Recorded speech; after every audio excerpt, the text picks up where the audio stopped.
Ah, the wonderful world of laser levels. You know, in the last few years, these have gotten more compact and less expensive. And this is a good example. It's a state-of-the-art version from Ryobi, and built into the base right here is a rubber suction cup. On board is a vacuum pump, which means you can stick this to almost any flat surface without any pins, nails, or clamps. Let me show you how. I place the laser level near the wall and press a button to turn on the miniature vacuum pump. I can actually feel the level pull out of my hands and stick to the wall.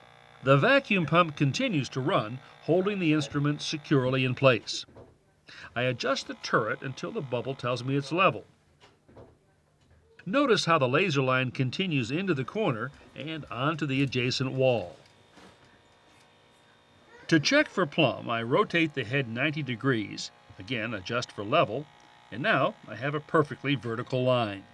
Laser levels are especially handy if you're working alone, and they'll also keep you from having to make a lot of unnecessary marks on your walls.